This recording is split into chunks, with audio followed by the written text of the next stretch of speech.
बिस्मिल्लाहिर्रहमानिर्रहीम। अस्सलामुअलैकुम। क्या आपने कभी सोचा है कि दही का खटास और कोयले का धुआं मिलकर क्या कमाल कर सकते हैं।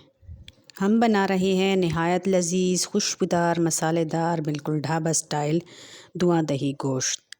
तो इसे बनाने के लिए प्रेशर कुकर में डाल देंगे 1 kg बीफ। साथ ही हम इसमें 1 कप घी डाल देंगे और साथ ही हम इसमें शामिल कर देंगे लच्छेदार प्याज जिसको मोटा मोटा काट लिया था। 2 टेबलस्पून हम इसमें साबुत धनिया ऐड कर देंगे। साबुत काली मिर्च 2 टेबलस्पून शामिल कर देते हैं जो कि इस डिश की जान है और कानों को शाही जायका देता है। फ्रेश अदरक लहसुन का पेस्ट 2 टेबलस्पून शामिल करेंगे और 2 गिलास हम इसमें पानी शामिल कर देंगे। अब इन सारी चीज़ों को अच्छे तरीके से हम मिक्स कर देंगे ताकि जो मसाले हमने इसमें शामिल किए हैं वो अच्छी तरह से मिक्स हो सके। अब नमक हस्बे ज़ायका डाल देंगे और प्रेशर कुकर को हम बंद कर देंगे और घड़ी के टाइम के मुताबिक हम इसे देंगे 20 मिनट। अगर आपका गोश्त ज़्यादा सख्त है तो आप इसे आधा घंटा दे सकते हैं। तो 20 मिनट बाद हम फ्लेम को बंद कर देंगे, कुकर की प्रेशर को रिलीज़ होने देंगे और प्रेशर कुकर खोल देंगे। यहाँ पर गोश्त को मैंने पतीले में ट्रांसफ़र कर दिया है। 1 टेबलस्पून भरकर हम इसमें गरम मसाला ऐड कर देंगे। 1 टेबलस्पून काली मिर्च शामिल कर देंगे। 1 ही टेबलस्पून हम यहाँ पर धनिया पाउडर शामिल कर देंगे जो कि ग्रेवी को गाढ़ा करता है। अब अच्छे तरीके से हम इसको मिक्स करते हुए इसकी बुनाई करेंगे। इसके जायके का असल राज इसकी बुनाई में है।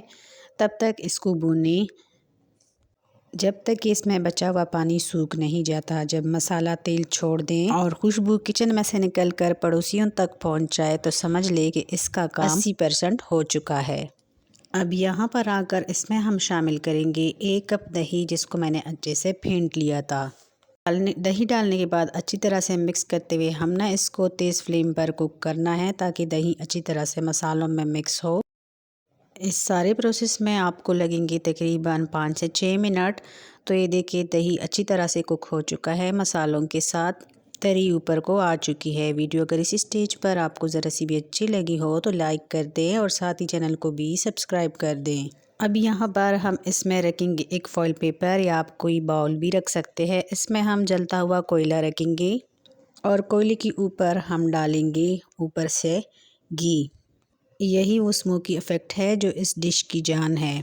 देखिए माशाल्लाह कैसे ये कोयले का धुआं इस डिश को शाही और धुआंधार जायका देता है जो सबको उंगलियां चाटने पर मजबूर कर देगा। बस 2 मिनट तक हमने इसको ढक के रख दिया था। अब हम इसमें से कोयला बाहर निकाल देंगे और इसको डिश आउट करेंगे।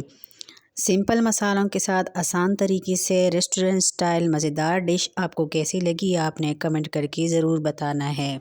डिश आउट करने के बाद इसकी मज़ेदार सी गार्निशिंग करेंगे। ऊपर से हम डालेंगे हरा धनिया, पुदीना, हरी मिर्चें, बारीक लच्छेदार कटी हुई प्याज और अगर आप पहले दही डालना चाहते हैं तो प्याज बाद में ऐड कर दें और ढेर सारा थिक ठंडा दही डाल के ऊपर से प्याज से गार्निश करें। मिलते हैं अगली वीडियो में, तब तक के लिए ढेर सारा ख्याल रखिएगा, दुआ में याद रखिएगा। अल्लाह हाफिज़।